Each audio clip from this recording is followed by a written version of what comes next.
열무로 비추어 우둔한 자로 깨닫게 하나이다 말씀하셨던 것처럼 말씀을 여는데 이 말씀을 서서히 열어가는 거예요. 그래서 옅은 물가에서 이제 이 말씀을 열어서 깊은 그 창이란 그런 바다 가운데로 이제 끌고 가는 겁니다. 이 말씀은 이제 점점 깊어져 갈 거예요. 점점 깊은 말씀의 그 영역을 열어갈 것인데 기초 이런 영성이 되지 않으면 절대로 안 되는 것입니다. 어떤 깊이 있는 말씀을 처음부터 열어서 여러분들에게 가르친다고 해서 되는 것이 아니라 이 기초, 이 인프라가 형성되지 않으면은 아무리 모래 위에 높은 집을 세웠다고 해서 그것이 다 되는 게 아니에요. 모래 위에 세운 집은요, 아무리 높게 멋지게 세웠어도 그것은 비가 내리고 그 바람이 불고 창수가 나서 그 흙탕물이 탕류가 그 집에 부딪히면은 한 번에 무너져 버리고 마는 거예요. 그래서 이 기초 영성이 바로 되지 않으면 안 되는 것입니다. 우리의 그 중심 가운데 하나님을 경외하는 마음이 넘쳐나야 돼요. 그것이 없으면 안 되는 것입니다. 우리의 이 가슴 속에서 하나님을 사랑하는 그 사랑의 고백이 날마다 흘러넘쳐야 돼요. 그렇지 않으면 안 되는 것입니다. 여러분 속에 이 진리가 빛으로 여러분 가운데 충만하게 채워지지 않으면 안 돼요. 원수된 행악자가 내 살을 먹이려고 내게로 왔다가 실족하여 넘어졌도다. 군대가 나를 대적하여 진칠지라도 내 마음이 두렵지 아니하며 천만인이 나를 둘러치려 하여도 나는 오히려 안연하리로다.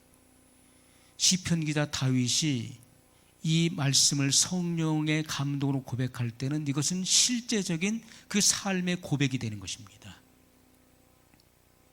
그의 삶 속에서 다윗은 파란만장한 생애를 살았죠. 하나님께서 그런 삶을 연출해 내신 것입니다.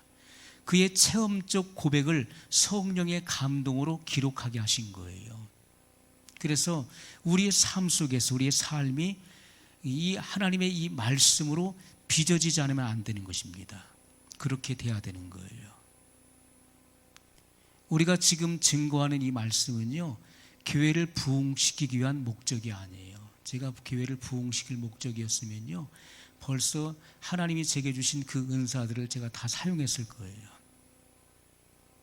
저는 과거에 복합적인 은사를 받았어요. 그래서 방언의 은사, 방언 통역의 은사, 지식의 말씀, 지혜의 말씀, 영분별, 또 축사 사역, 과거에 다 했던 사역들이에요. 기름 부음의 초창기의 그 사역자였기 때문에 이런 복합적인 은사가 임했었고, 그런 훈련을 제가 또 받았던 사람이었고 훈련을 시켰던 사람이었어요.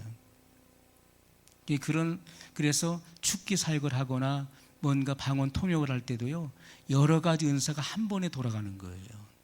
지식의 말씀과 지혜의 말씀과 영분별과 이런 여러 가지 은사들이 한 번에 돌아가는 겁니다. 어느 한 가지 은사를 사용하는 게 아니에요. 어떤 그 사역을 할 때는 여러 가지 은사들이 한 번에 다 복합적으로 돌아가고 그 은사들을 사용하는 것이고, 그런 것을 다 분별해내고 식별해내는 겁니다. 그런데 그것을 하나님께서 못하게 하셨기 때문에 수년 동안 그것을 중단했던 거예요.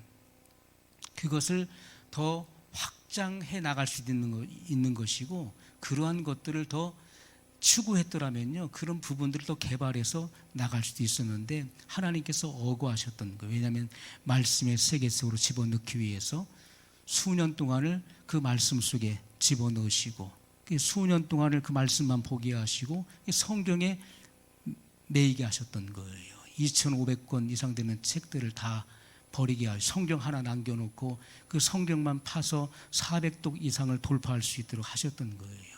그 말씀만 보게 하시고, 그래서 이 말씀을 준비할 때 말씀이 지나가는 거예요. 이게 말씀을 준비할 때 전에 준비하셨던 말씀, 14년 전에 받았던 그 말씀들이 있죠. 그리고 지금은 새롭게 이 말씀들을 첨부해서 계속해서 이 말씀을 지금 책을 만들기 위해서 기록해 나가는 것입니다. 근데 말씀이 묵상할 때 이 말씀이 지나가요. 지나가면은 그 말씀을 놓치지 않기 위해서 기록을 해놓죠.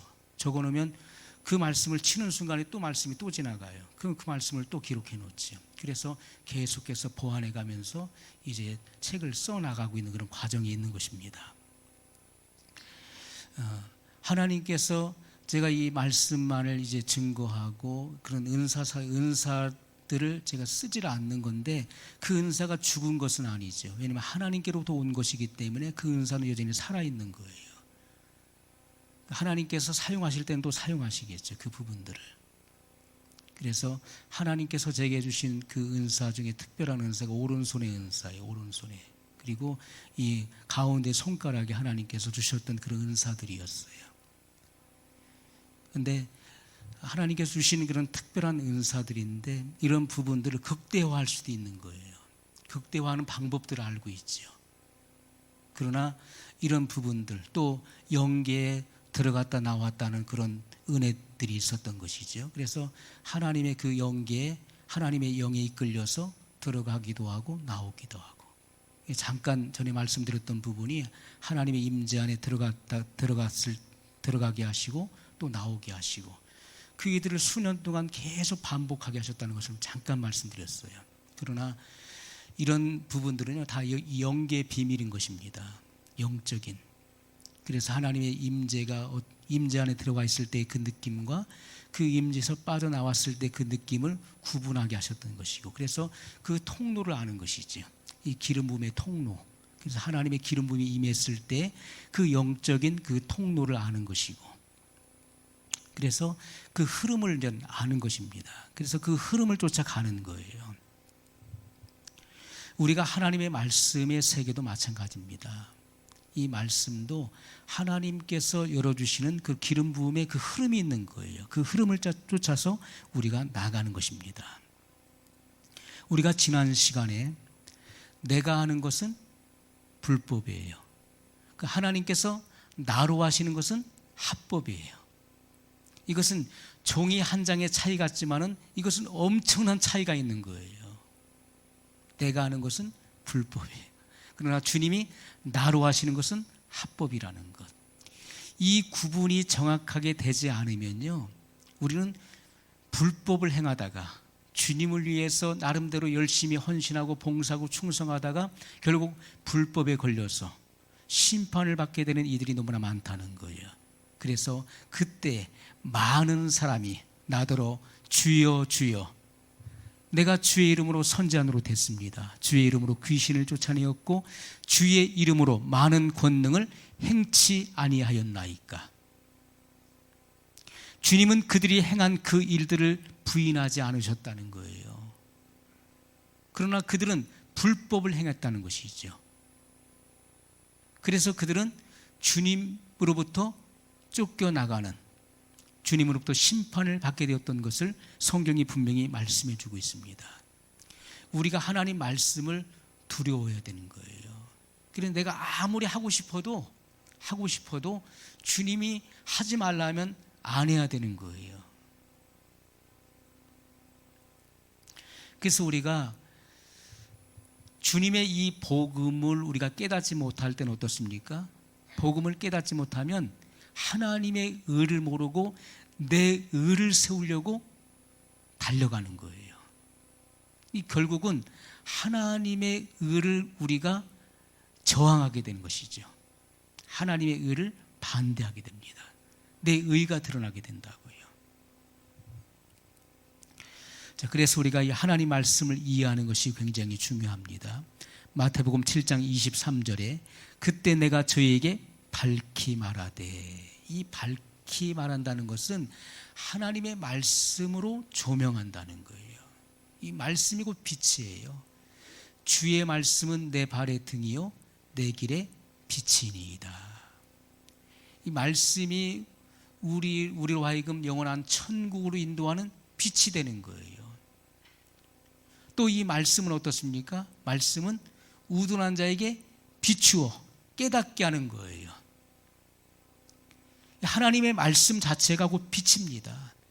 그래서 내가 지금 하고 있는 일이 합법인지 불법인지는 이 말씀의 빛을 비춰주면 알게 되는 거예요. 이 말씀의 빛이 그렇게 중요한 것입니다.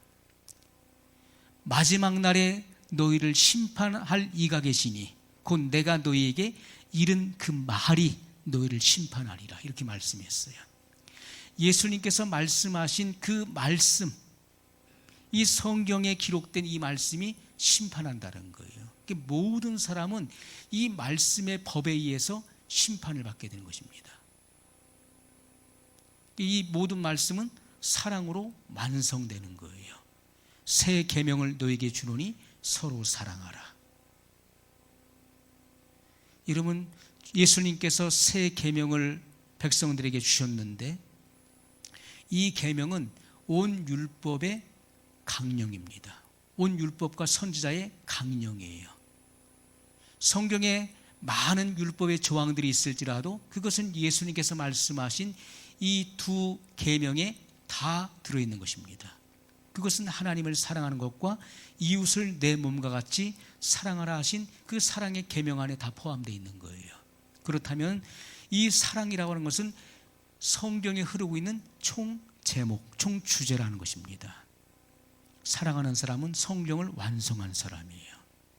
그들이 바로 하나님의 아들들이에요. 그들이 바로 빛의 자녀들인 것입니다. 그들을 통해서 주님은 이 마지막 시대 열방을 회복시키는 일들을 행하실 것입니다. 주님 그렇게 역사하시는 거예요. 우리가 그 기도원의 300용사가 나오지요. 제가 오래전에 주님 앞에 기도하면서 받았던 그런 말씀들이에요. 그래서 기도원의 300용사와 같은 그런 하나님의 사람들을 양성하고 또 훈련하는 그 일들을 행하려고 했었던 것입니다. 하나님께서 그 일을 이 마지막 시대에 이루실 것이라는 것을 저는 확신하고 있습니다. 하나님이 행하시는 거예요. 자, 우리가 기도원의 300용사, 기도원은 어떤 사람인가? 평범한 사람이에요. 기도원은 큰 용사가 될 수 없는 사람이에요. 그러나 하나님께서 미디안 대군으로부터, 미디안이 13만 5천 명의 그 대군이 이스라엘을 포위했습니다. 쳐들어왔을 때 이스라엘은 그 13만 5천의 대군을 싸워 이길 힘이 없었어요. 그랬을 때 하나님께서는 천사를 보내시지요. 기도원을 부르셨어요. 큰 용사여 라고 했을 때 그는 깜짝 놀라지요. 아니, 나 같은 사람이 무슨 큰 용사입니까? 우리는 하나님 앞에서 내가 정말 부족하고 연약한 존재인 것을 깨달아야 돼요. 그러나 하나님 앞에 쓰임받을 때는 지렁이 같은 야곱이라 할지라도 이가 날카로운 새 타작기계가 같이 쓰임을 받게 되는 것입니다. 하나님이 세우실 때는 그렇게 주님께서 세우시는 거예요. 그래서 우리가 준비가 필요한 거예요. 준비되어 있는 사람은 주님이 언제든지 불러 사용하실 수가 있는 거예요. 기도원을 하나님께서 부르셨어요. 기도원이 정말 나 같은 사람 하나님께 부르셨을까? 하나님을 시험하지요. 하나님께서는 그 기도원의 기도를 다 들어주세요. 그리고 하나님께서 그를 부르신 그 증거를 확실하게 보여주시지요. 자, 그래서 기도원이 이제 그 미디안 대군으로부터 이스라엘 백성, 그 미디안 대군을 물리치기 위해서 이제 그 정병들을 모으지요. 군사를 모집합니다. 군사를 모집할 때 몇 명이 모였습니까? 3만 2천 명이 모였어요. 3만 2천 명. 3만 2천 명을 가지고 13만 5천 명을 이길 수 있을까요? 이것은 상상할 수도 없는 거예요. 3만 2천 명을 가지고 13만 5천 명에, 이것은요 바다의 모래와 같이 중대한 그런 숫자가 모여 있는 거예요. 이길 수가 없는 거예요. 전쟁에서는 수가 많으면 많을수록 유리한 거예요. 그런데 하나님께서는 그 숫자가 많다는 거예요. 3만 2천 명이 많다는 거예요. 그래서 기도원이 뭐라고 합니까? 너희 중에 누구든지 두려워 떠는 자가 있거든, 집안이 걱정되고 처자식이 걱정되는 자가 있거든 다 집으로 돌아가라 그랬어요. 그러니까 22,000명이 다 집으로 돌아갔어요. 그러니까 10,000명이 남았어요. 하나님은 10,000명도 많다는 거예요. 그들을 시험하라는 거예요. 기드온이 그들을 이끌고 시냇가로 갑니다. 가서 물을 마시게 하니까 얼마나 갈증이 났던지, 물을 마시지 못한 전쟁 가운데 있으면서 그들이 물이 흔치 않잖아요. 물을 마시지 못하니까 얼마나 갈급하던지 물을 보니까 두 부류로 나눠졌어요. 한 부류는 물을 보자마자 달려가서 무기를 내던져버리고 그냥 머리를 물에 쳐박고서 물을 막 마시는 거예요. 그런데 한 부류의 사람들은 무릎을 꿇고 손에 그 병기를 가지고 한 손으로 물을 움켜서 주변을 살피면서 물을 마시는 자예요. 그들을 구분했는데 그들이 300명이었다는 거예요. 그러한 갈증이, 말로 다 할 수 없는 갈증이 있는 가운데서도 그들은 그 무기를 내려놓지 않고 그 무기를 손에 쥐고, 그리고 주변을 살피면서, 언제 급습할지 모르니까 주변을 살피면서 손으로 물을 움켜서 마시는 자들이에요. 그들이 300명이에요. 그들만을 남겨놓고 나머지는 다 돌려보냈어요. 하나님은 그들을 통해서 미디안 13만 5천 명을 물리치는 그 대역사를 이루셨던 것입니다. 하나님은 다수를 원치 않으십니다. 다수가 중요한 것이 아니라 소수를 통해서 하나님을 마음을 다하고 뜻을 다하고 목숨을 다하여 사랑할 수 있는, 사랑해내는 사람들을 통해서 하나님의 위대한 일들을 이루신다는 거예요. 그래서 이 마지막 시대에는 하나님께서 그러한 소수의 정예 일꾼들을 통해서 하나님의 위대한 역사들을 이루어내실 것입니다. 주님은 그 일을 이루실 거예요. 오늘 우리들은 이 주님께서 나를 부르심에 대한 그 부름에 대해서 우리가 화답할 수 있어야 돼요. 하나님 나를 부르셨다. 하나님의 부르심에 대한 그런 콜링에 대한 나의 신앙적 반응이 있어야 된다는 거예요. 하나님은 미리 아신 자들을 부르셨다고 그랬잖아요. 하나님이 미리 아셨다는 것은 바로 만세전에 선택했다는 거예요. 하나님이 미리 아신 자들을 부르시고, 또한 부르신 자들을 의롭다 하시고, 의롭다 하신 자들을 또한 영화롭게 하셨느니라, 이렇게 말씀하고 있어요. 하나님의 모든 뜻대로 되는 것입니다. 그러므로 나를 부르신 그 하나님의 부르심에 내가 화답하고, 또 하나님 앞에서 내가 준비되어질 때, 하나님의 때에, 하나님의 시간에 주님은 우리를 성장시키시고 또 하나님의 그 목적에 맞게끔 나를 사용하신다는 것입니다. 하나님의 뜻이 있다 할지라도 여러분들이 그 뜻에 도약해서 그 뜻에 이르지 못한다면 하나님께서 하나님의 때에 쓰고 싶어도 여러분은 쓰임받지 못할 것입니다. 준비되어 있지 않다면. 그러나 준비되어 있는 사람들은 언제든지 주님의 때에 쓰임받게 될 것입니다. 준비되어야 돼요. 하나님의 진리의 말씀으로 무장해야 돼요. 하나님의 빛의 갑주를 입어야 됩니다. 그러므로 이 마지막 시대에는 우리가 하나님의 전신갑주를 취해야 되는 거예요. 우리의 씨름은 혈과 육에 속한 것이 아닙니다. 우리의 씨름은 어디에 있습니까? 정사와 권세와 이 어둠의 주관자들과 하늘에 있는 악의 영들을 대함이라고 말씀하고 있어요. 그래서 우리의 씨름은 혈과 육에 속한 사람이 아니라는 거예요. 우리의 씨름은 바로 하늘의 정사와 권세, 이 어둠의 주관자들, 그리고 하늘에 있는 악의 영들, 이런 영적인 이런 세력들이 있는 것이죠. 그들과 우리가 싸우는 것입니다. 우리가 기도하는 가운데 기도를 방해하는 것도 악한 영의 역사인 거예요. 기도하지 못하도록 그 기도를 우리의 입에서 그 기도가 나오지 못하도록 그 입을 봉하고 있는 것도 어둠의 권세예요.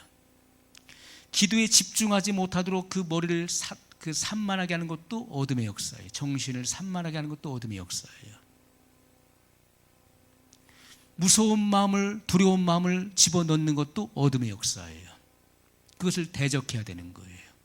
예수 그리스도의 이름으로 대적하십시오. 주님은 우리에게 분명히 말씀했어요. 마귀를 대적하라. 그리하면 너희를 피하리라. 마귀는 대적해야 되는 거예요. 대적하면 피하게 돼 있어요. 뭘로 대적합니까? 하나님의 말씀으로 대적하는 거예요. 예수님께서는 시험 받으실 때 가라사대, 아니 기록되었으되라고 말씀하셨죠. 기록되었으되. 그러면서 신명기의 말씀을 3번 다 인용하셨어요. 마귀도 뭘 갖고 옵니까? 말씀을 가지고 오는 거예요. 마귀가 시편의 말씀을 인용하잖아요. 뛰어내리라. 헤롯 성전에서부터 헤롯이 46년 동안 유대인들의 환심을 사기 위해서 성전을 건축했어요. 재건한 것이죠. 자, 그런데 그 46년 동안에 건축한 그 헤롯 성전은 절벽 위에 있었어요. 그 헤롯 성전 꼭대기에서 그 밑에까지는 무려 150m나 돼요. 그 벼랑 밑에까지는. 마귀가 예수님에게 그럽니다. 내가 만일 하나님의 아들이거든 뛰어내리라. 하나님이 그 사자들을 보내사 내 발이 돌에 부딪히지 않게 하리라. 그것이 시편에 나오는 말씀이에요. 마귀도 성경 말씀을 가지고 오는 거예요. 이단들도 보십시오. 성경 말씀 가지고 오잖아요. 신천지도 마찬가지. 성경 말씀 다 갖고 있잖아요. 요아지구는 안 그렇습니까? 다 성경 말씀 갖고 있어요.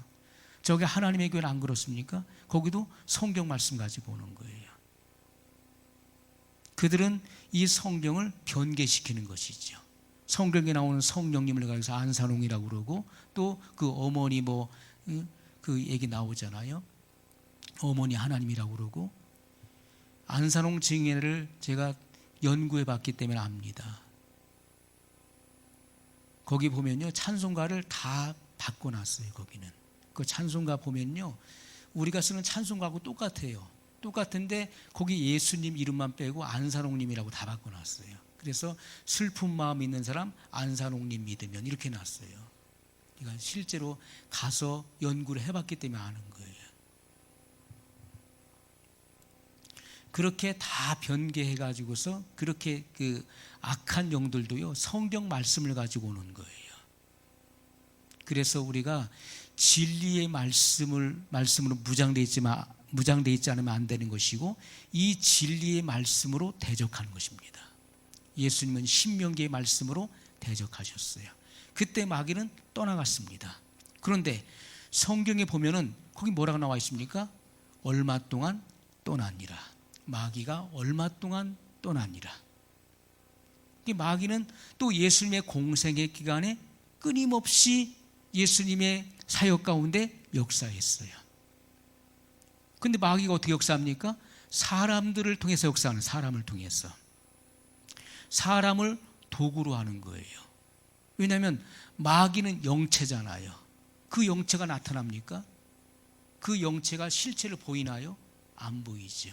그래서 우리가 지난 시간에도 에덴 동산에서 마귀가 하와에게 대화를 걸어오죠. 그런데 뭐로 나타났습니까? 뱀으로 나타난 거예요. 그 뱀은 마귀의 화신인 것입니다. 화신이라고 하는 것은 우리가 눈으로 볼 수 없는 추상적인 것이 뱀의 모습으로 나타났다는 거예요. 실체의 어떤 그 눈으로 볼 수 있는 형상으로 나타난 것이 화신이에요. 뱀의 모습으로 나타났다는 것이죠. 그런데 그 뱀은 사나운 무서운 혀를 낼름거리는 그런 모습으로 나타난 것이 아니라 젠틀맨으로 나타났다는 것이죠. 그래서 이 마지막 시대에도 적그리스도가 어떻게 나타납니까? 젠틀맨이에요. 그리고 인자하고 그리고 위트가 있는 모습으로 나타나는 거예요. 아주 재미있게 그런 모습으로 나타나는. 그래서 사람들을 그 마음을 끄는 것입니다. 그 마음이 그래서 거기에 끌려가는 거예요. 사나운 모습으로 나타나 보십시오. 도망가 버리죠. 그래서 자기를 가장하는 거예요. 양의 옷을 입고 나오나 그 속에는 노략질하는 일이라고 말씀하고 있잖아요. 그러한 모습으로 나타나는 거예요. 그러니까 마귀는 자기의 정체를 숨기는 거예요. 자기의 정체를 숨기고 사람들 속에 들어가서 그 사람 속에서 역사하고 조정하는 것입니다. 그렇게 역사한다는 거예요. 사람이 선의 도구, 의의 병기가 될 수도 있는 것이고 마귀에게 잡히면 악의 병기가 되는 거예요. 불의의 병기로 쓰여지는 것이죠. 그래서 우리는 우리의 마음을 지켜야 되는 거예요. 잠언서에 무릇 지킬 만한 것보다 더욱 내 마음을 지키라. 생명의 근원이 이에서 남이니라고 말씀했던 것입니다. 우리가 지켜야 될 것들이 세상에 많이 있지만은 그 중에 가장 먼저 지켜야 될 것은 마음이라는 거예요. 이 마음을 지켜내지 않으면 안 되는 거예요. 성을 지키는 것보다 더 어려운 것은 마음을 지키는 거예요. 우리가 성문을 열어놔 보십시오. 그럼 어떻습니까? 적이 들어오는 거예요. 스파이가 들어오고 적군이 그 열어놓은 그 성문을 통해서 들어오는 거예요. 우리 마음의 문을 열어놔 보십시오. 그럼 어떻습니까? 악한 영들이 들어오는 거예요. 그래서 이 마음과 이 생각, 이 마인드는 서로 직결되어 있는 거예요. 우리가 마음을 하트라고 그러죠. 이 생각을 마인드라고 합니다. 그래서 우리가 이 투마인드라고도 불러지는 것이죠. 이 마음, 여기 하트와 이 생각, 이 마음과 생각, 이 투마인드라고도 불려지는데 엄격하게 따지면 여기는 하트고 가슴은, 여기 머리는 마인드예요. 생각. 그런데 이것은 직결되어 있는 거예요. 직결되어 있다. 직결되어 있어요. 그런데 마귀가 뭘 통해 들어옵니까? 이 생각을 통해 들어오는 거예요. 이 생각과 마인드는 직결되어 있기 때문에 하나로 연결되어 있는 거예요. 통하는 것입니다. 이 생각을 잡는 거예요. 그래서 예수님을 팔 생각을 그 마음에 넣었다. 그 생각에 넣었다라고 말씀하고 있는 것이죠. 생각을 집어넣는 거예요. 그래서 이 사람의 생각이라고 하는 것은 영의 출입구예요. 들락날락하는 거예요. 사람은 하루에도 5만 가지의 생각을 한다고 그러지요. 수많은 생각들이 들어오는 거예요. 가만히 있어 보세요. 이 속에 좋은 생각, 나쁜 생각, 하루도 수많은 생각들이 들어오는 거예요. 억울한 생각, 뭐 옛날에 피해봤던 생각, 또 좋은 생각, 뭐 좋은 추억도 생각나고 나쁜 추억도 생각나고 얼마나 무수한 생각들이 왔다 갔다 합니까? 그래서 영의 성숙 돌아가는 것은 그 사람이 영적으로 얼만큼 성숙했냐 하는 것은 이 생각을 얼만큼 내가 처리해 내느냐에 달려 있는 거예요. 그래서 이런 하나님으로부터 오는 생각인지, 하나님도 이 생각을 통해 역사하시거든요. 그래서 하나님은 사람이 갖고 있는 은사나 어떤 영적인 그런 달란트를 쓰시는 게 아니에요. 야, 네가 달란트가 많구나, 네가 이런 능력을 받았구나 해서 쓰시는 것이 아니라 그 사람의 이 마인드를 쓰신다고 그랬죠. 그가 어떤 생각의 사람이냐는 거예요. 생각이 불순하면요, 불순한 태도가 나오는 것이고, 생각이 건전하면 건전한 태도가 나오게 돼 있는 거예요. 그가 어떠한 생각의 사람이라는 것이 중요한 거예요. 하나님도 그 사람의 생각을 쓰시는 것이고, 마귀도 그 사람의 생각을 사용하는 것인데, 마귀의 활동 무대는 어디입니까? 옛사람의 활동 무대가, 옛사람의 그 마음이, 그 마인드가 마귀의 활동 무대예요. 그러나 하나님의 활동 무대는 바로 세 사람의 인격 안에서 주님은 역사하신 것입니다. 그것을 우리가 분명히 알아야 돼요. 그래서 내 생각이 어디가 있느냐가 중요한 것이고, 하루 종일 여러분 무슨 생각했습니까? 오늘 한번 생각해 보세요. 생각 안 나시죠? 내가 무슨 생각했더라? 그런데 하루하루 한번 관찰을 일 한번 써보세요. 하루 날 잡아가지고요, 내가 하루를 살면서 내가 무슨 생각을 주로 하는가 보세요. 그 사람이, 그 생각이 그 사람의 영적인 수준이에요. 영적인 척도입니다. 그 생각에 내가 잡혀 사는 거예요. 하루 종일. 그 생각이 그 사람의 영성을 말해주는 거예요. 그런데 중요한 것은 이 생각은 수시로 들락날락 하는데 이것이 하나님으로부터 온 생각인지 마귀로부터 온 생각인지를 구분해 낼 수 있는 것이 중요한 것이고요. 그것은 하나님 말씀으로만 분별될 수 있는 거예요. 그래서 이것이 하나님으로부터 오지 아니한 것이라면 그것을 어떻게 됩니까? 그것을 쫓아내야 되는 거예요. 쫓아내야 되는 것이고, 나도 모르는 사이에 내 마음에 틈탄 것, 내 생각 속에 틈탄 것 어떻게 해야 된다고요? 밀어내야 되는 거예요. 틈탄 것은 밀어내야 되는 것이고, 들어오려고 하는 것은 쫓아내야 되는 거예요. 새가 우리 머리 위로 날아다니는 것을 어떻게 할 수가 없는 거예요.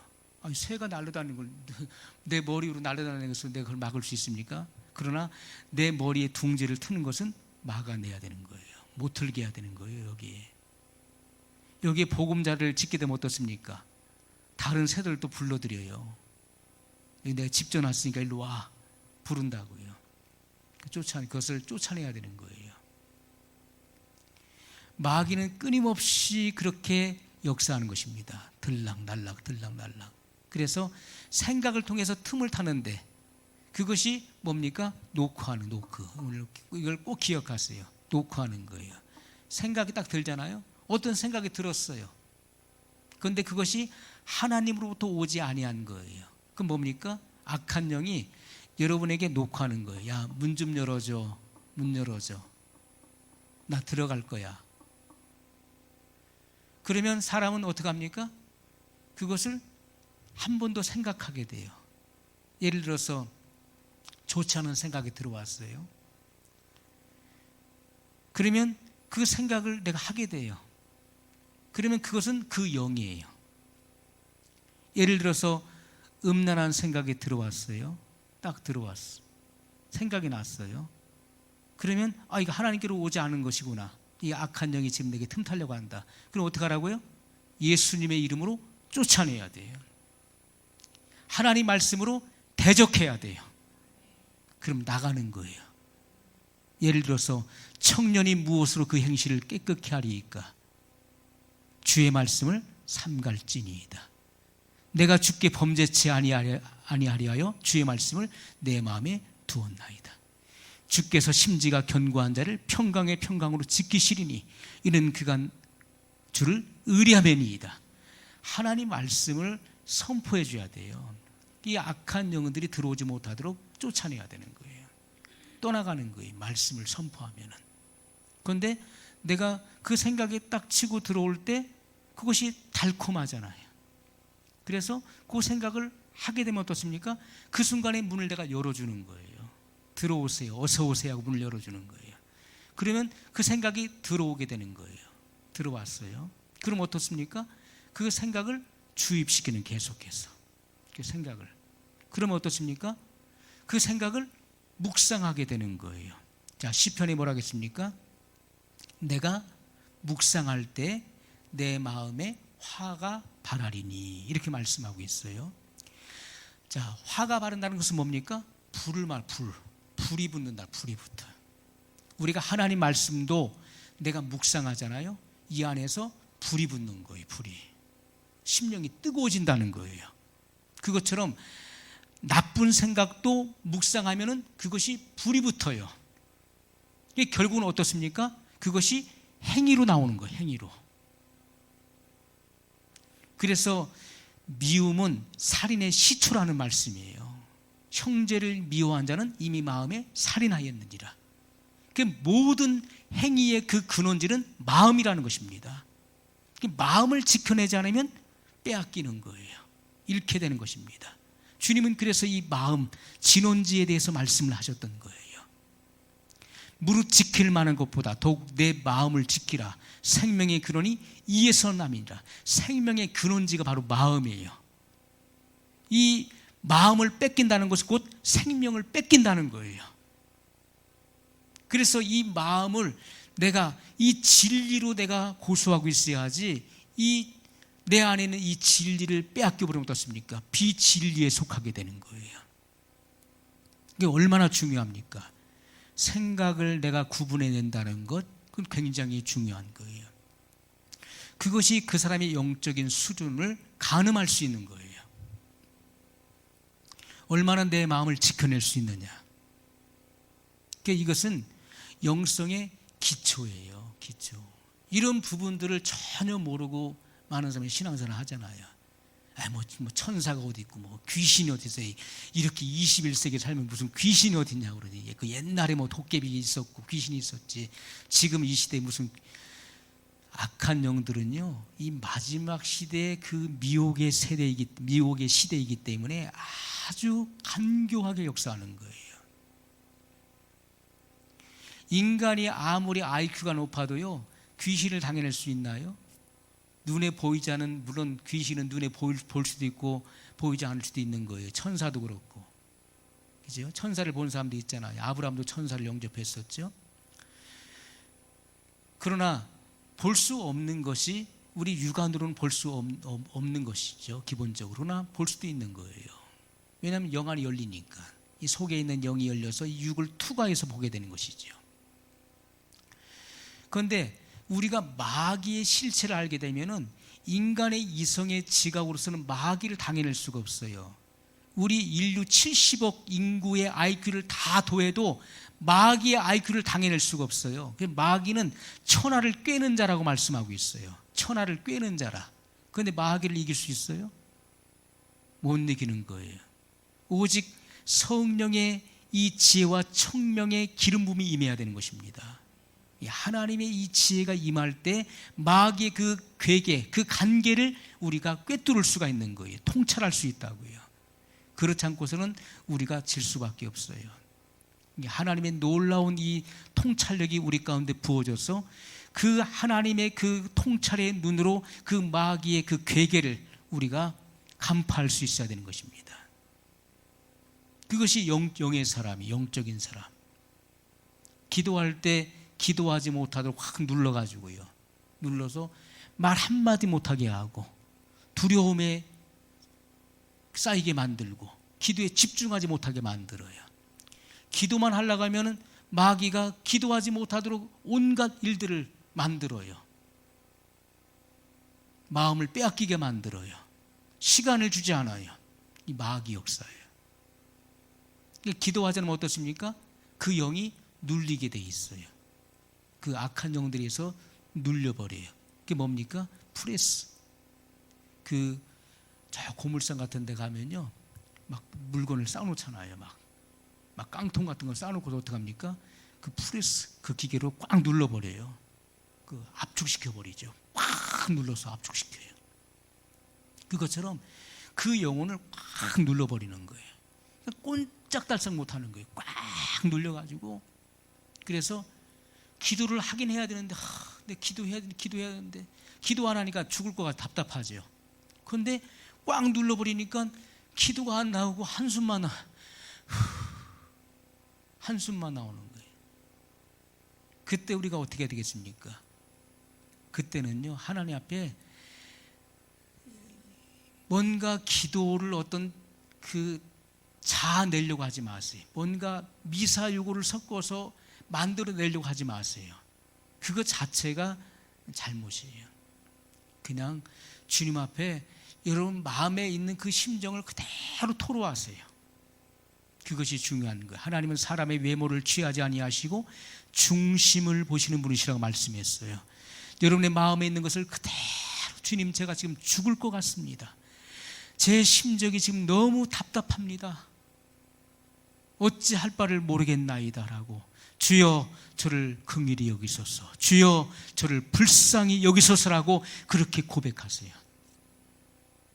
그때 하나님께서 여러분을 그 기가 막힐 웅덩이에서 끌어올려 주시는 거예요. 절대로 여러분의 그 힘과 능력으로서는 거기서 빠져나올 수가 없는 거예요. 하나님의 능력이 여러분 가운데 임하셔야 돼요.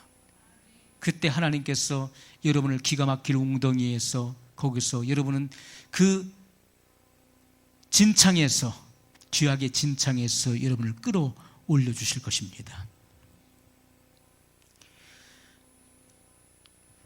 로마서 14장 22절에 내게 있는 믿음을 하나님 앞에서 스스로 가지고 있으라. 자기의 옳다 하는 바로 자기를 책하지 아니하는 자는 복이 있도다. 이렇게 말씀했어요. 이런 무슨 말씀입니까? 모든 사람들은요, 내가 신앙생활을 다 잘하고 있다고 생각해요. 이 정도면 됐지 뭐. 대부분의 사람들, 교회를 다니고 신앙의 연조가 깊고 특히 모태신앙인 사람들, 그리고 옳은 행위를 하고 있는 사람들, 나름대로 기도를 많이 하고 있거나 전도를 많이 하고 있거나 봉사를 많이 하고 있거나 또 교회를 많이 섬긴 사람들, 이런 자칭 자기가 신앙생활을 잘하고 있다고 하는 그 착각 속에 빠져 있어요. 성경은 이렇게 증거하고 있어요. 내게 있는 믿음을 하나님 앞에서 스스로 가지고 있으라. 자기의 옳다 하는 바로 자기를 책하지 아니하는 자는 복이 있도다. 마지막 시대에요, 하나님 말씀, 하나님의 심판대 앞에서 그 책망이 자기에게 돌아오지 않는 사람은 복이 있다는 거예요. 그것이 불법으로 드러나게 되면요, 그 모든 자책이 다 돌아오는 거예요. 이것도 내가 잘못해, 이것도 불법이었고 이것도 저것도 불법이었네. 그러나 내가 옳다 하는 바로 자책이 돌아오지 않는 자는 복이 있다는 거예요. 내가 한 것이 아니요 성령으로 행한 사람은 복이 있는 사람이에요. 그것은 다 합법이기 때문에 그렇습니다. 그래서 우리가 불법과 합법의 이 분명한 개념을 갖지 않으면 안 된다는 거예요. 창세기 1장 1절 말씀을 찾아보겠습니다. 우리가 말씀을 찾아보는 이유가 있어요. 이 말씀 모르시는 분은 아무도 안 계시죠. 그거 뭐 다 외우는 말씀인데 그걸 찾아봅니까? 저는 찾아봐요. 한번 찾아보겠습니다. 같이 읽으시죠. 태초에 하나님이 천지를 창조하시니라. 모르는 사람이 하나도 없어요. 그런데 오늘날 많은 사람들이 이 말씀의 능력이 무엇인지를 몰라요. 이 말씀 자체의 능력이 있는 거예요. 자, 여기 창세기 1장 1절에 태초에 하나님이 천지를 창조하시니라. 그런데 이 천지 창조는 뭘로 이루어진 것입니까? 말씀으로 이루어진 거예요. 이 말씀에 대한 해답이 어디 있습니까? 그 짝이 어디 있습니까? 요한복음 1장에 있는 거예요. 그가 없이는 하나도 된 것이 없느니라. 그가 누굽니까? 말씀이죠. 말씀. 태초에 말씀이 계시니라. 이 말씀이 하나님과 함께 계셨으니 이 말씀이 곧 하나님이시니라. 자, 말씀에 의해서 만물이 창조되었고 그가 없이는 하나도 된 것이 없다. 이 말씀이 육신을 입고 이 땅에 오셨다. 우리가 그의 영광을 보니 아버지의 독생자의 영광이요 은혜와 진리가 충만하더라. 이것이 사도 요한의 고백이었습니다. 성령의 감동으로 기록된 말씀이에요. 그렇다면은 말씀이 육신을 입고 오신 분이 곧 예수님이시죠. 성육신하에 오신 예수님이에요. 그럼 예수님께서는 육신의 몸을 입고 오시기 전에는 태초부터 있었던 생명의 말씀으로 존재하셨던 분이시죠. 이 말씀 곧 하나님이십니다. 나와 내 말이 다르지 않은 것처럼 하나님과 말씀은 다르지 않은 것이죠. 그분의 말씀에 의해서 만물이 조성되었다는 것을 증거하고 있는 거예요. 그래서 이 말씀은 태초에 하나님이 천지를 창조하셨다. 하나님이 창조하신 것 다 알죠. 근데 뭐로 창조하셨다는 거예요? 그것은 그분의 입의 말씀으로 창조하셨다는 것이죠. 그런데 이 말씀의 능력의 개념을 우리가 이해를 해야 되는데 우리가 그냥 막연하게 생각해요. 말씀으로 만물을 창조하셨다. 그걸 모르는 사람이 어디 있어요. 그런데 이 말씀의 능력을 체험할 기회가 없었던 것이죠. 그래서 우리가 교회 속에 예를 들어서 목사님이 귀신을 쫓아내요. 예수님의 이름으로 떠나가라는 귀신이 막 소리 지르면서 나갔어요. 또 병에 걸린 사람 예수님의 이름으로 기도하니까 신기하게 병에서 고침받았어요. 그것이 말씀의 능력으로 사람들은 생각을 하는 거예요. 이게 말씀의 능력이야. 이야, 대단해. 말씀의 능력으로 귀신이 떨어져 나가고 그리고 불치병에서 고침을 받았네. 그래서 말씀의 그 한계를 짓는 것이죠. 이런 게 말씀의 능력이야. 왜? 말씀의 능력을 단 한 번도 체험해 본 적이 없기 때문에 그것이 곧 말씀의 능력이라고 그 말씀의 능력을 제한하고 한계를 긋는다는 것이죠. 말씀의 능력의 개념을 모르면요, 그 능력을 알 수가 없는 거예요. 도대체 말씀의 능력이 뭔지, 병 고치는 것이 말씀의 능력이고 귀신 쫓는 것이 말씀의 능력이지, 그렇게 생각하게 되는 것입니다. 자, 그런데 우리가 이 한 구절 속에 하나님의 능력을 함축해 놓은 것이죠. 태초에 하나님이 천지를 창조하시니라. 이 한 구절 속에 엄청난 하나님의 그 무제한적이고 무한한 그 전능하신 능력을 이 말씀 한 구절 속에 딱 압축해 놨다는 거예요. 그래서 우리가 이 말씀을 읽으면서 이 말씀이 생명의 능력으로 내 안에 들어와야 되는 거예요. 이 무제한적이고 무한한 하나님의 그 전능성이 내 안에 이 말씀의 생명으로 들어와야 된다는 것이죠. 자, 하나님의 이 능력은 헤아릴 수 없는 무한정, 무한계성을 갖고 있는 거예요. 그래서 하나님의 능력은 영원히 전능하신 것입니다. 무한히 전능하시다. 그런데 이 전능성을 아무 때나 나타내시나요? 시도 때도 없이 그 전능성을 나타내시나요? 그렇지가 않지요. 자, 천지 창조의 그 능력은 천지 만물의 창조 완료로 더 이상 나타내야 될 이유가 없는 거예요. 자, 하나님께서 지금도 처음에 만물을 창조하실 때처럼 지금도 계속해서 별들을 만들어 가시나요? 있으라 하면서 별들을 계속해서 지금 만들어 가고 계시는 과정 속에 있나요? 안 그렇습니다. 그건 이미 창조 완료예요. 있으라. 하나님께서 계획하신 것이 있어요. 그 만상을 그 수요대로 하나님은 부르셨다고 말씀했어요. 하나님께서 이미 그 수요를 부르신 거예요. 정하신 수가 있는 거예요. 그리고 그들이 있어야 될 포지션이 다 있었던 거예요.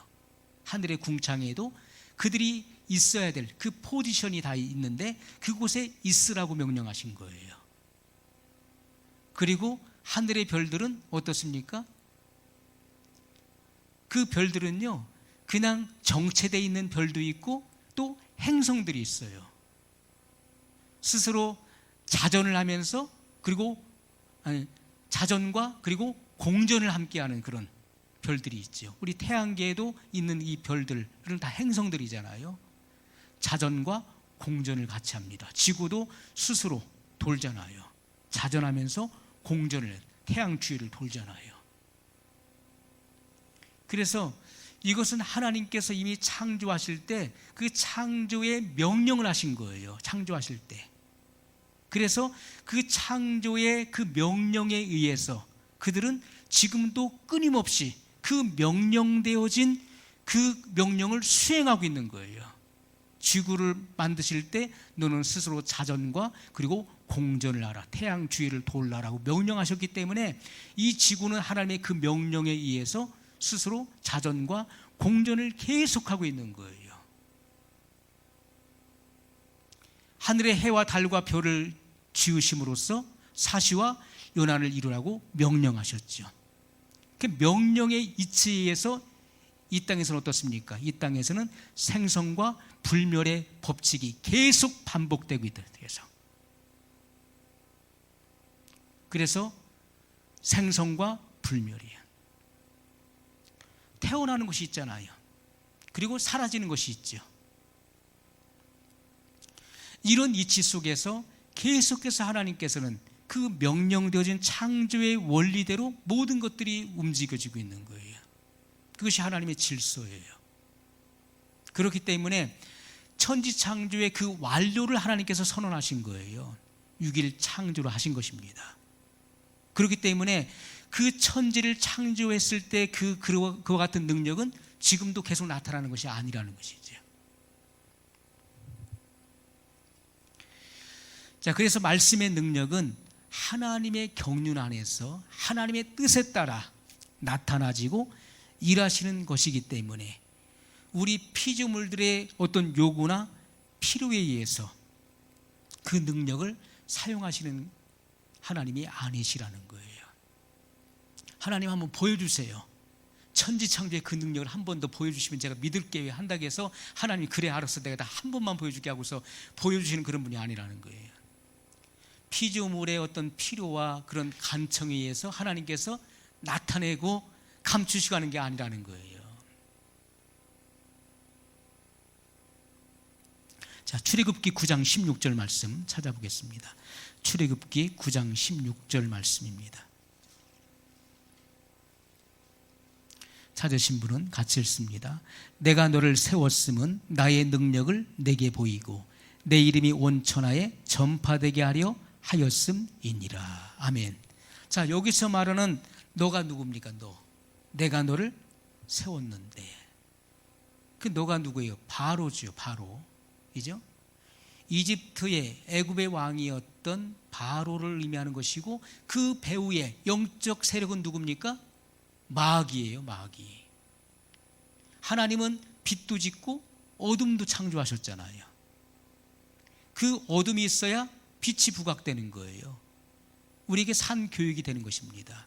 자, 여기에서 말하는 우리의 눈으로 보여지는 나타나지는 인물은 바로 바로지요. 내가 너를 세웠음은 나의 능력을 내게 보이고 내 이름이 온 천하에 전파되게 하려 하였음이니라. 바로가 없으면 안 되는 거예요. 그러니까 하나님의 능력을 나타낼 길이 없어요. 그리고 하나님의 그 여호와의 이름이 온 천하에 전파될 수가 없어요. 그래서 바로를 세우신 거예요. 그래서 악한 자는 악한 날에 쓰임받고 버림당하는 거예요. 우리가 그런 사람이 돼서는 안 돼요. 악한 자는 악한 날의 도구로, 악한 자도 하나님의 도구예요. 쓰고서 버려지는 거예요. 바로가 어떻게 했습니까? 그 마음을 강팍하겠다고 말씀하고 있죠. 원래는 하나님이 그 마음을 붙잡아 주셔야 되는 거예요. 그에게 긍휼을 베푸시고 은혜를 베푸셔서 그 마음을 붙잡아 주셔야 되는데 그가 마음을 강팍하게 가졌죠. 그 백성들을 안 놓아줬잖아요. 마귀는 너무나 교묘해요. 하나님께서 재앙을 내리시니까 어떻습니까? 내 백성을 놓아라. 안 놓아줘요. 내가 왜 놓아줘? 이 사람들은 내 인력이야. 인력. 내 재산이야. 이 사람들 없으면 내가 손해를 보는데 바로가 놔주겠습니까? 모세가 아무리 얘기해도 안 놔주는 거예요. 그러니까 하나님의 그 재앙을 내리는 거예요. 그런 거 어떻습니까? 알았어. 놔주면 되잖아. 놔줄게. 놔준다고 했다가 재앙이 딱 끝이니까 어떡합니까? 안 놔주는 거예요. 못 가. 한 사람도 못 가. 그러니까 두 번째 또 재앙이 또 임하는 거예요. 재앙이 막 임해서 견딜 수 없으니까 알았어. 진짜로 놔줄게. 재앙이 또 그치니까 또 마음이 또 돌변하는 거예요.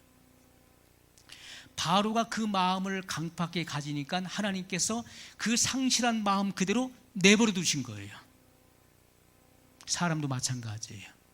하나님께서 우리에게 기회를 주시잖아요. 기회를 주시는 거예요. 하나님은 기회를 주신다고요. 가룟 유다에게도 어떻게 해서 가룟 유다에게도 너희 중에 나를 팔 자가 있느니라 했을 때 가슴이 뜨끔해가지고서 어떻게 하셨지? 하고서 회개했어야 되는데 회개를 안 하는 거예요. 나중에 어떡합니까?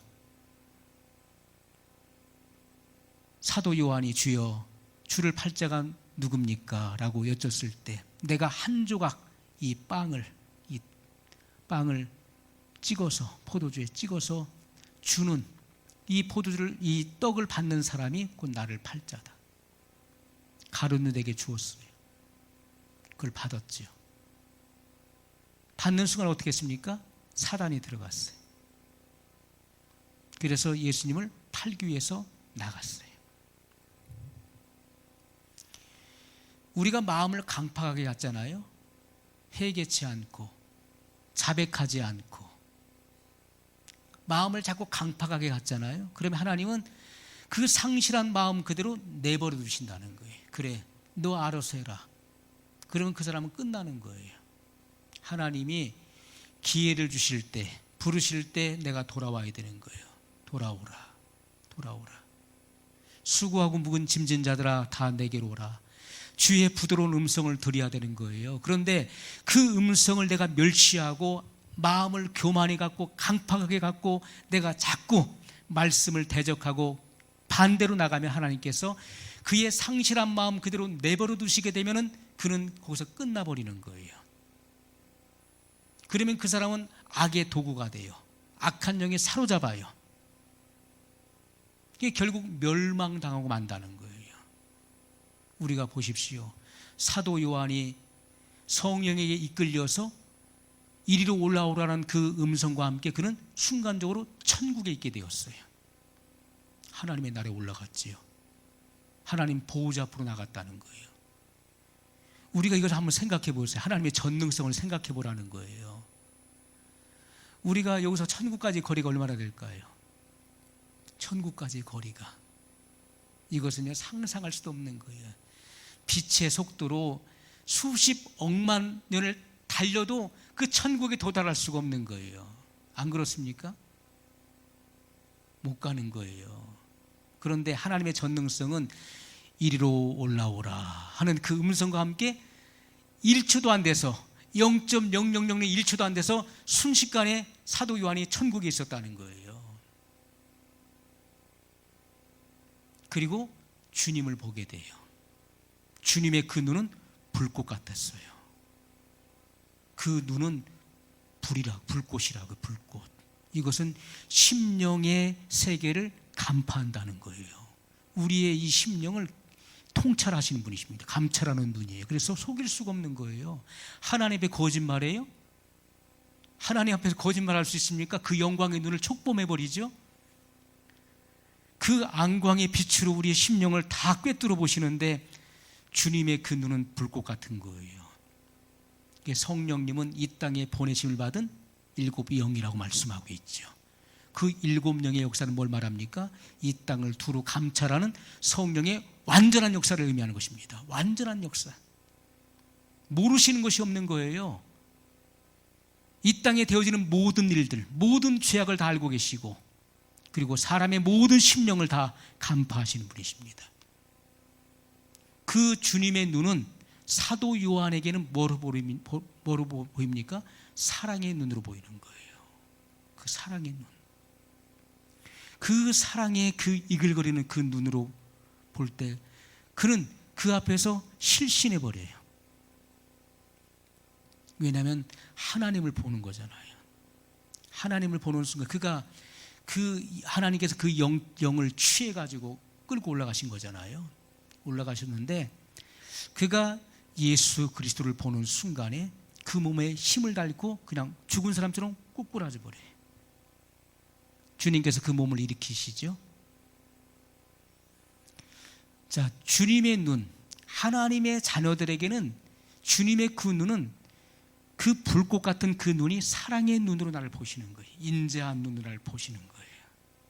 주님께서 만약에 여러분이 하나님의 심판대 앞에서 잘하였도다, 착하고 충성된 종아, 이것은요 공중 혼인잔치에서 이루어지는 상급의 심판을 말하는 거예요.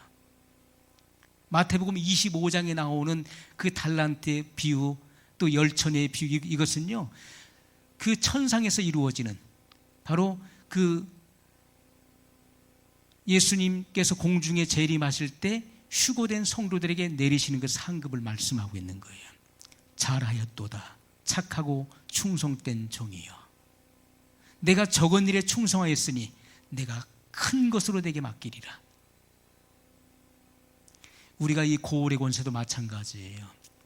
네가 적은 일에 충성하여서, 적은 일이 뭡니까? 작은 일이 뭡니까? 이 땅에서 우리가 행한 모든 일은 다 작은 일이에요. 그러나 큰 일은 뭡니까? 큰 것은 천상에서 맡겨지는 그 임무를 말하는 거예요. 사람은요 작은 일을 맡겨오면 아는 거예요. 작은 일이라고 시시하다. 아이고, 나한테 이런 걸 맡겨? 나를 뭘로 보고 이런 걸 맡겨? 그래서 그것을 무시해버리고 그냥 아이고, 맡기려면 좀 큰 일 좀 맡기지. 저 사람한테는 큰 일 맡고 나는 이게 뭐야, 뭐 청소하래, 청소. 화장실 청소하란다 나한테. 내가 그런 거 할 사람이냐? 하고서 안 하는 사람은요, 그 사람은 별 볼 일 없는 사람이에요. 적은 일에 충성된 자는 큰 곳에도 충성되고, 적은 일에 불의한 자는 큰 일에도 불의하니라고 말씀하셨어요. 그것이 하나님 나라의 법칙이에요. 일을 맡겨보면 알아요. 사소한 일, 작은 일 맡겨보면 알아요. 그 일을 정말 진지하게 자기 일처럼 잘 감당해낸 사람은요, 딱 보면 아는 거야. 아, 저 사람은 큰 일 맡겨도 넉넉히 감당할 사람이구나. 그런데 그것을 무시해버리고서 나한테 이런 걸 맡겨? 나한테 나를 뭐로 알고 화장실 청소하라고 그래? 에? 그런 사람은요, 큰 거 맡기면은 더 못할 사람이에요. 제 말이 아니라 성경이 그걸 말씀하고 있다는 거예요. 그래, 우리는 지극히 작은 일에 충성된 자가 되어야 되는 거예요. 그래서 주님은 내가 작은 일에 충성하였음에 내가 큰 것으로 내게 맡기리니. 5달란트 받은 종이 어떻게 했습니까? 최선을 다했어요. 충성했어요. 그러니까 어떻게 합니까? 10달란트를 받는 거예요. 그리고 1달란트 받았던 종은 그것을 잃지 않기 위해서, 그것은 그 허울 좋은 말이죠. 일하기 싫어서 게을러서 하지 않은 것이죠. 그것을 빼앗아서 10달란트 받은 종에게 주어라. 무릇 있는 자는 더 부하게 되고 없는 자는 그 있는 것까지 빼앗기라 말씀했어요. 그것이 하나님 나라의 법칙이에요. 우리가 이 하나님의 나라를 알아야 돼요. 하나님 나라가 어떤 나라인지를 알아야 돼요. 사람들이 이런 부분들을 너무나 쉽게 간과한다는 것이죠. 너무나 쉽게 생각해요. 우리가 영적인 이 진리와 법칙을 알게 되면요, 우리가 이 땅에서 이렇게 살지 않는 거예요. 항상 경각심을 가지고 살아갈 수 있는 것입니다. 내가 너를 세웠음은 바로 그가 있어야지만 하나님의 그 위대하신 능력이 나타나는 거예요. 왜요? 바로가 어떻게 했습니까? 결국 그 마음을 강팍하게 했어요. 10가지 재앙이 임했을 때 자기의 장자가 죽었죠. 애굽의 모든 초태생, 첫째 아들들은 다 죽었어요. 장자 다 죽고, 그리고 짐승의 초태생도 다 죽었어요. 그러니까 그 나라에는 이제 장자들이 다 죽었으니까 소망이 없잖아요. 결국 내어줄 수밖에 없는 거야. 야, 알았어, 다 빨리 가. 그리고 그 애굽 사람들이 어떻게 합니까? 그동안 일했던 거, 그들의 금은 그 폐물을 다 줘요. 왜요? 그것도 그 나중엔 성막을 세우는데 쓰여지잖아요. 그들이 400년 동안 조상대들이 일했던 그 품값을 다 받아갖고 간다고요. 하나님 그렇게 역사하신다고요. 그런데 이스라엘 백성들이 이제 엑스도스 했어요. 출애굽해서 어디로 갑니까? 하나님께서 술 광야로 인도해서 그들을 홍해바다 앞으로 딱 인도하는 거예요.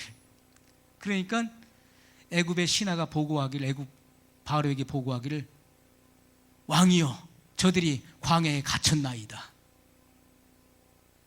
하나님이 그렇게 인도하셨어요. 하나님의 능력을 보이시기 위한 계획으로 그들을 수르광야로 인도해서 그 홍해바다 앞에 딱 인도하니까 애굽 사람들이 봤을 때 그들이 이제 그들 앞에는 홍해바다가 놓여 있잖아요.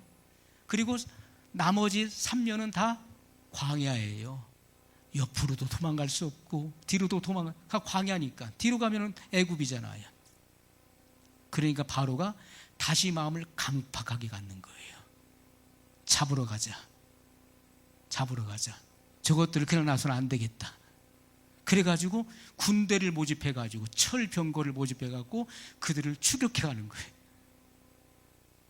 그러니까 이스라엘 백성들이 애굽의 군대가 추격해오니까 두려운 거예요. 두려워서 그들이 막 소리를 지르면서 밤새도록 애곡하는 거예요.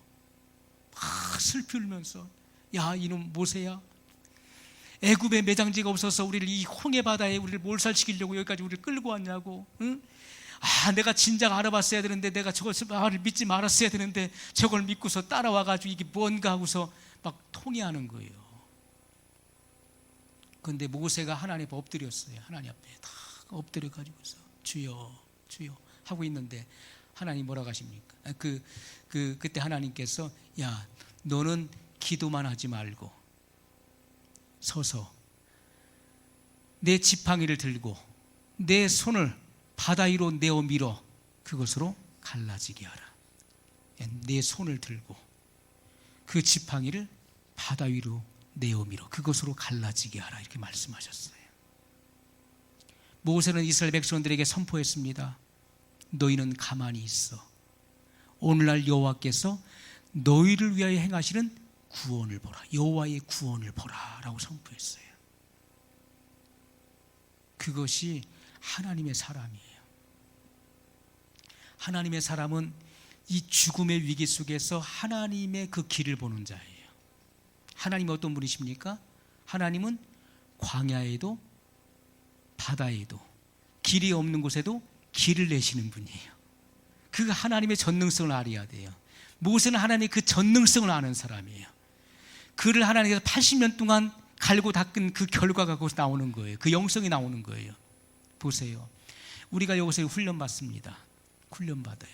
앞으로 이제 훈련생들이 더 많아지겠죠. 이제 하나님 보내시면은. 그런데 여기서 이제 말씀으로 이제 양육받고 훈련 받는 거예요. 그런데 그 말씀이 그 말씀 갖고 이렇게 한데 이 말씀이 여러분 속에 각인되고 체득되어 이 말씀이 이제 실체가 되잖아요. 그러면 이 여호와 하나님의 말씀의 능력이 이제 여러분의 실제 삶 속에서 이 능력이 나타나는 거예요.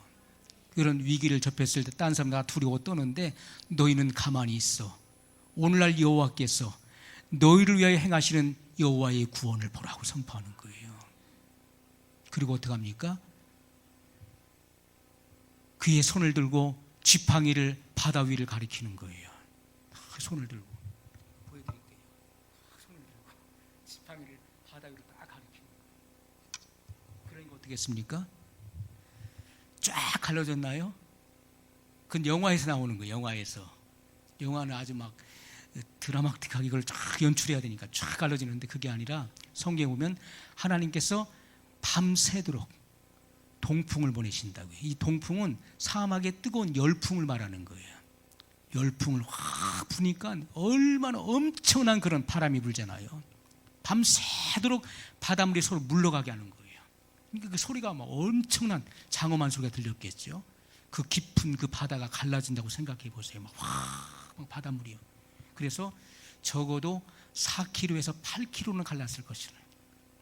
왜 그렇습니까? 거기 이스라엘 백성들하고 이방인들이 섞여 나왔잖아요. 그들이 훈련받은 사람이 아니잖아요. 야, 너희들 10줄로 아니면 50줄, 100줄로 딱 서. 그래서 다 구호를 맞춰서 걷는다. 하나, 둘 이렇게 건너가는 게 아니잖아요. 왜? 애굽 백성이 막 지금 쫓아오고 있고 하나님의 불 구름 기둥이 그들을 못 오게 딱 막고 서 있는 그런 상태잖아요. 그러니까 바닷물이 갈라지니까요. 우르르 막 건너가는 거예요. 300만 명이 줄을 섰다. 우리 인천시 인구가 300만 명이에요. 인천시 인구가 300만 명이 줄을 서 보세요. 차 300만 대가 섰다고 생각해 보세요. 서울에서 저 수원 저 더 밑에까지 줄을 쭉 서는 거예요. 300만 대가 서면 사람의 300만 명이면 이 보통 숫자가 아닌 거예요. 6.25 전쟁을 통해서 죽은 남한, 북한, 유엔 죽은 사람들, 백성 사람들까지 민간이가 죽은 사람의 수가 약 200만 명에 달한다고 하더라고요. 그런데 300만 명 이상 되는 그 수가 그 건너갈 때 그냥 건너갑니까? 그냥 막 오합지졸이나 우르르 건너가는데 적어도 4km, 8km는 갈라져야 되는 거예요.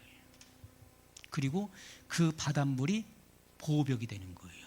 물의 속성은 서로 합쳐지는 거예요.